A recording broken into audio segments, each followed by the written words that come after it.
ვიცე-სპიკერს მირმა ინაშვილს, პატრიოტთა ალიანსის ერთ-ერთ ლიდერს. საღამოშვიდობისა, დიდი მადლობა, რომ ხართ ჩვენი სტუმარი.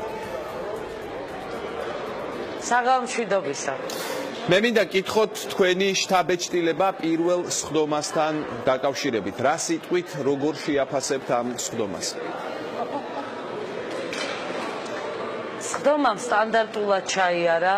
ეს არის ჩვეულებრივი სტანდარტი, როგორ იმართება პარლამენტის პირველი სხდომა.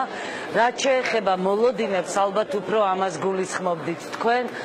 მე ვფიქრობ, ძალიან სერიოზული მუშაობა მოუწევს ამ პარლამენტს, დიდი გამოწვევების წინაშე დგას, როგორც ჩვენი ქვეყანა, ისე პარლამენტი უამრავ თემაზე მოგვიწევს მუშაობა და ძალიან მნიშვნელოვანია ჩვენთვის, ჩვენი გუნდისთვის საარჩევნო კანონმდებლობის შეცვლა, სისტემის გარემოს შეცვლა და ამაზე ვიმუშავებთ პირველ რიგში. მაგრამ არის მნიშვნელოვანი კიდევ ერთი საკითხი, რომ ჩვენ დღესაც კი ისეთ ქვეყანაში ვცხოვრობთ, რომ ბოლომდე მაინც კანონმდებლობა ვერ დავიცავით. მოგეხსენებათ, საქართველოს პატრიოტთა ალიანსს შეტანილი აქვს საკონსტიტუციო სასამართლოში სარჩელი. სხვათა შორის საკონსტიტუციო სასამართლომ ეს სარჩელი მიიღო წარმოებაში, რაც ძალიან მნიშვნელოვანია. ჩვენ საუბრობთ იმაზე, რომ ეგრეთ წოდებული გადასანაწილებელი დარჩენილი ხმებიდან, რაც გადანაწილდა მხოლოდ ქართულ ოცნებასა და ნაციონალურ მოძრაობაზე, ჩვენც გვეკუთვნოდა ასევე საპარლამენტო მანდატები. საუბარია 14 მანდატზე და ამ 14 მანდატიდან ჩვენ ვამბობთ, რომ კი ბატონო, 10 მანდატი ლეგიტიმურია და არალეგიტიმურობის კითხვის ქვეშ არ დგება, 5 ქართულ ოცნებას, 5 ნაციონალურ მოძრაობას, მაგრამ 4 მანდატი თანაბრად რომ გადანაწილებულიყო ხმების ეს მოცულობა ეკუთვნოდა პატრიოტთა ალიანსს. ჩვენ შევიტანეთ თბილისის საქალაქო სასამართლოში სარჩელი და ვასაჩივრებდით შემაჯამებელი ოქმის იმ ნაწილს, სადაც ამ 14 მანდატზე იყო საუბარი.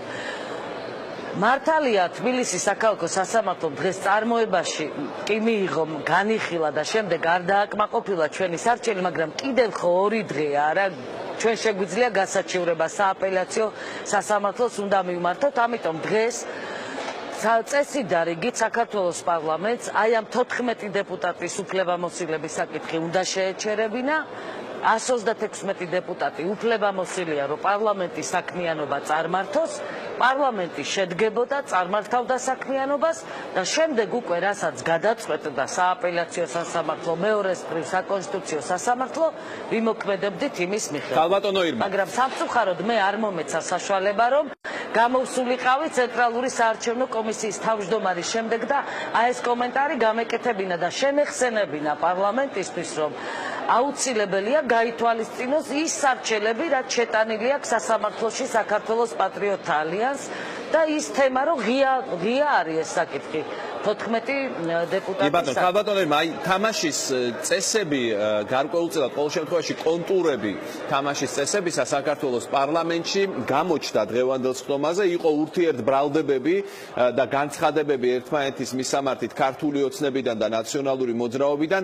პატრიოტთა ალიანსი რა თამაშის წესებს სთავაზობს, როგორც მაყურებელს, ასევე თავად შიგნით პარლამენტის კონფიგურაციაში თქვენ რა ადგილს დაიკავებთ? არ გულისხმობ იმ 6 მანდატს, მე ვგულისხმობ აქტიურობას, საკითხების წამოჭრას, როგორ ოპოზიციად ვიხილავთ პატრიოტთა ალიანსს?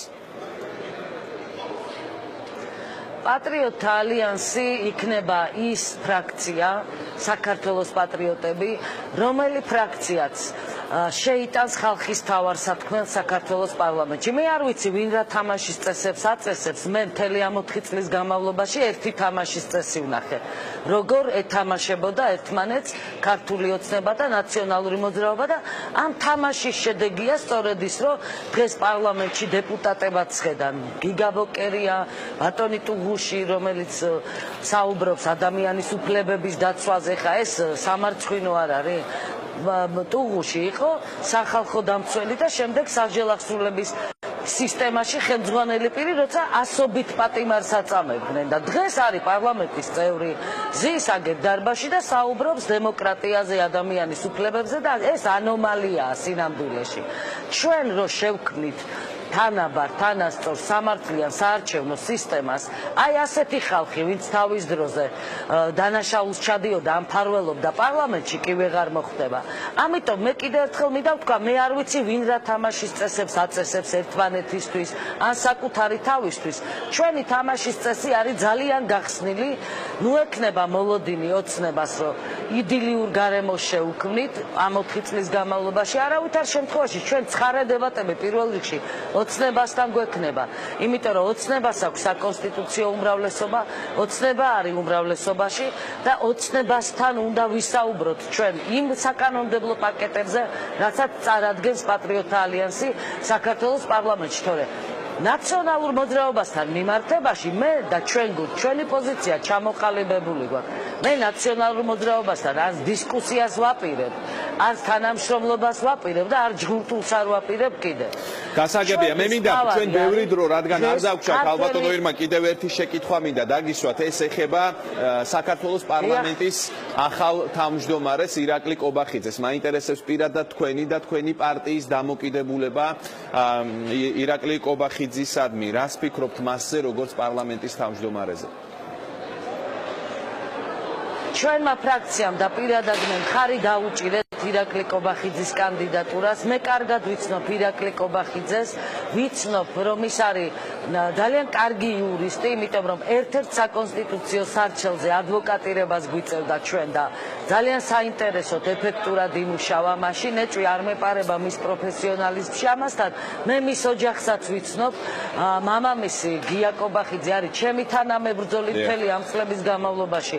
სააკაშვილის რეჟიმს ჩვენ უპირისპირდებოდით ერთად, ამიტომ დაუჭირეთ ჩვენ მხარი დიახ ირაკლი კობახიძეს და მე მინდა მას უსურვო წარმატებები და ვუსურვო წარმატებული პარლამენტის თავმჯდომარე იყოს, იმიტომ რომ დღეს ეს წარმატება ჩვენ ქვეყანას ჭირდება საბოლოო ჯამში.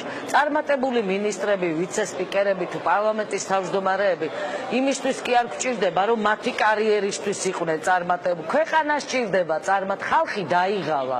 ამდენი ტკივილით, ამდენი შიმშილით, ამდენი გაჭირვებით, ამდენი წარუმატებლობით თაობები განადგურდა და თაობები მოისპო ამ ქვეყანაში და მე სწორედ იმ თაობის ხმა ვარ საქართველოს პარლამენტში, რომელიც მუდმივად იმედგაცრუებული იყო. მე იმ თაობის ხმა ვარ საქართველოს პარლამენტში, რომელიც აფხაზეთის ომის მონაწილეა და რომლის ქვეყანამაც დაკარგა მიწების უზარმაზარი მოცულობა და აგერ 2008 წელს კიდევ მიწების 22% ჩააბარეს, ხო, მოწინააღმდეგეს და ჩვენ უნდა გავაერთიანოთ ჩვენი ქვეყანა. ჩვენ სრულიად ახალი წინადადებებით, ახალი ინიციატივებით უნდა გამოვიდეთ, რომ ჩვენ აღვადგინოთ ხიდები ჩვენსა და აფხაზებს შორის, ჩვენსა და ოსებს შორის, აღვადგინოთ ჩვენი ქვეყნის ტერიტორიული მთლიანობა, თორემ მე ამ დარბაზიდან მთელი ამ 20 წლის განმავლობაში მესმის, რომ ქვეყნის ტერიტორიული მთლიანობის აღდგენა გვინდა, მაგრამ რეალური ნაბიჯები გადადგმული ვერ ვნახე.